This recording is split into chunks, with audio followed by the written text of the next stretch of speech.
Hi, சூப்பரான ஒரு authentic style பலாக்கொட்டை குழம்பு எப்படி செய்கிறதுன்னு பார்க்கலாமா? வாங்க. அதுக்கு ஃபஸ்ட்டு மசால் ரெடி பண்ணிக்கலாம். அந்த மசாலா அரைக்கிறதுக்கு பார்த்தீங்கன்னா, ஸ்டவ் ஆன் பண்ணிவிட்டு கடாய் அடுப்பில் வச்சுக்கோங்க. தேவையான அளவு எண்ணெய் விட்டுக்கோங்க. இது வந்து கொங்கு ஸ்டைலில் வந்து ஆட்டிக்கசன குழம்புன்னு சொல்லுவாங்க. இது வந்து ஒரு ஸ்பெஷல்.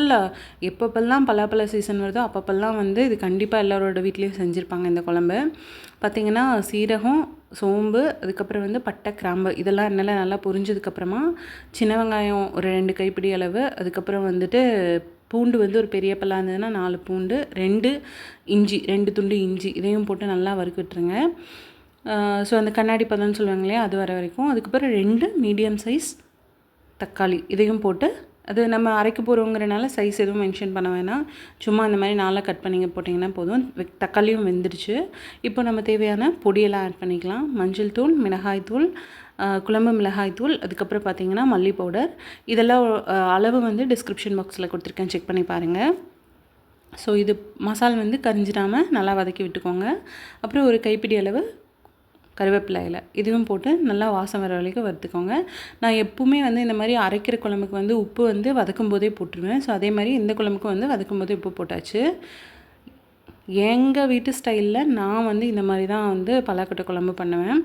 அப்புறம் பார்த்திங்கன்னா ஒரு 2 கைப்பிடி அளவு வந்துட்டு துருவின தேங்காய் இதையும் ஆட் பண்ணிவிட்டு நல்லா மிக்ஸ் பண்ணி விட்டுருங்க.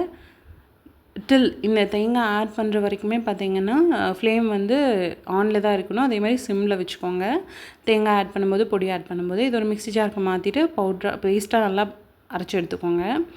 இப்போது ஒரு பாத்திரம், அதாவது நான் குக்கரில் தான் இதை வந்து விசில் விட போகிறேன். அதை வந்து அடுப்பில் வச்சுட்டு சைடில் பார்த்திங்கன்னா ஒரு சின்ன குக்கரில் நான் வந்து இந்த பலாப்பழ கொட்டையை வந்து தோல் எடுத்துட்டு அதை வந்து விசில் விட்டுருப்பேன். ஒரு 10 விசில் அந்த மாதிரி விட்டுருக்கேன், உருளைக்கிழங்கும் போட்டுட்டு. ஸோ அதை அப்படியே வச்சுட்டு இப்போது குழம்பு தாளிச்சிடலாம். பார்த்திங்கன்னா கடலெண்ணெய் தான் யூஸ் பண்ணியிருக்கேன். கடலெண்ணெய் ஊற்றிட்டு எண்ணெய் நல்லா ஹீட் ஆனதுக்கப்புறமா கடுகு போட்டுக்கோங்க. கடுகு நல்லா பொரியட்டும். இந்த ஸ்டேஜில் வந்து நீங்கள் ஏதாவது வெங்காயம், பூண்டு இந்த மாதிரி உங்களுக்கு கடித்து சாப்பிட்றதுக்கு பிடிக்கும், அது இதோட டேஸ்ட் பிடிக்கும் அப்படின்னா நீங்கள் ஆட் பண்ணிக்கோங்க. நான் அதெல்லாம் தாளிக்கிறதுக்கு ஆட் பண்ணல. ஜஸ்ட்டு கருவேப்பிலை மட்டும் போட்டுட்டு அரைச்சி வச்சுருக்க பேஸ்ட் ஊற்றிட்டேன். ஆக்சுவலாக இந்த டைமில் நீங்கள் சிம்மில் வச்சுட்டு பேஸ்ட்டு கூட கொஞ்சம் தண்ணி மிக்ஸ் பண்ணி ஊற்றுங்க. இது ஊற்றும்போது பயங்கரமாக தெரிச்சிருச்சு. ஸோ அதை மட்டும் பார்த்துக்கோங்க. ஸோ இப்போது வந்துட்டு அது டக்குன்னு அந்த ஃப்ளேம் வந்து அந்த ஹீட் மெயின்டைன் ஆகணுங்கிறதுக்காக தண்ணி ஆட் பண்ணிட்டேன் கொஞ்சமாக. அதுக்கப்புறம் வந்து ஜார் கழுவி அந்த தண்ணியும் ஆட் பண்ணிக்கோங்க. குழம்பு எந்தளவுக்கு தேவையோ அந்தளவுக்கு தண்ணி ஆட் பண்ணிக்கோங்க. யூஸ்வலாக இந்த குழம்பு வந்து நம்ம சாப்பிட்டு கொஞ்சம் கெட்டியாகும். அதனால் கொஞ்சம் தண்ணியாகவே வச்சுக்கோங்க. விசில் வைக்கும்போதே பாருங்களேன் இவ்வளோ தண்ணியாக இருக்கிறது இவ்வளோ கெட்டியாகும்ன்ட்டு. இப்போ வேக வச்சு எடுத்து வச்சுருக்கிற அந்த பலாக்கொட்டையும் உருளைக்கிழங்கும் போட்டிருக்கேன். அந்த தண்ணியை நான் யூஸ் பண்ணல. ஜஸ்ட் அந்த பலாக்கொட்டையும் வந்துட்டு உருளைக்கிழங்கு தான் ஆட் பண்ணியிருக்கேன். அது ரெண்டும் வேகும்போதே வந்து அதுக்கு தனியாக உப்பு போட்டேன்.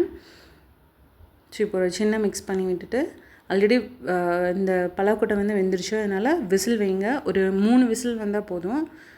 ஏன்னா இந்த குழம்போட பச்சை வாசனை போகணும், அதுக்காக தான். ஸோ அட் லாஸ்ட் ஃபைனலாக சூப்பராக எண்ணெய் பிரிஞ்சு வேறு லெவலில் வந்திருக்கு. இது இட்லிக்கு, தோசைக்கு, சப்பாத்திக்கு, ஸ்பெஷலி உதிரியாக சாதத்தோட அல்டிமேட் காம்பினேஷனாக இருக்கும். டெஃபினட்டாக நீங்களும் ட்ரை பண்ணி பாருங்கள். தேங்க்ஸ் ஃபார் வாட்சிங்.